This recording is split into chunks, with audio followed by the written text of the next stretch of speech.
ሰላም ውዶች፣ ዛሬ ሆዴን አሞኛልና ባል የሚያሳየውን አክት አሳያችኋለሁ። እኔ እዚህ ታሜ ተኝቻለሁ፣ አንተ ትጨፍራለህ። ኦ ሆዴን ሆዴን ሆዴን።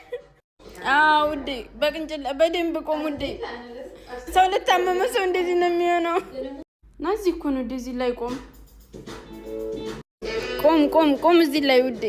እዚህ ሶፋ ለምንድን ነው የማትቆመው እንዴ? ታመም ያለውኝ እኮ እኔ ቆም እላለሁኝ፣ አንተ ትተኛለህ ውዴ። እና ምን ላይ ልቆም? እሺ እዚህ ውስጥ ግባ ግባ እንጂ ውዴ ግባ። ተደበቀኝ እንጂ እኔ ልፈልግህ። የት ነህ? የለም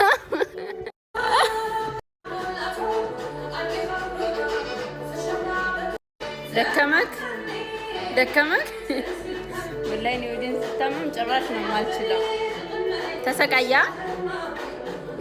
ይሄን ሰበብ አድርገሽ ልጠብሺ ነው አልክ። እና ውዶቼ በመጨረሻም ፓናዶል ገዝቶ አመጣልኝ። ዋጥኩ ትንሽ ወዴን ያስታግስልኛል። ይሄ ፓናዶል 2 ፍሬ ነው ያጥኩት። እና ልብስ እየቀየረ ነው መሰለኝ፣ ፀጉር ቤት ልሄድ እና ያለ ወላሂ የምር ልትሄድ ነው።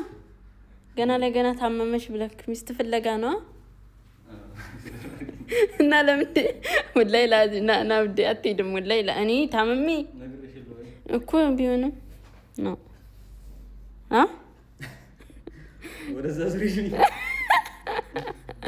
ካሜራ እንደምትፈራ ግን አትሄድም ውዴ፣ አትሄድም ውዴ።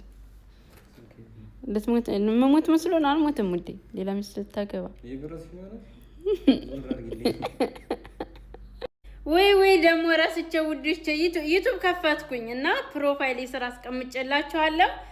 ቀኑብሽ ኤንድ ሳሚ ነው የሚለው። ገብታችሁ ሰብስክራይብ እንደምታደርጉኝ እና እንደማታሳፍሩኝ ተስፋ አደርጋለሁ ውዶቼ። እና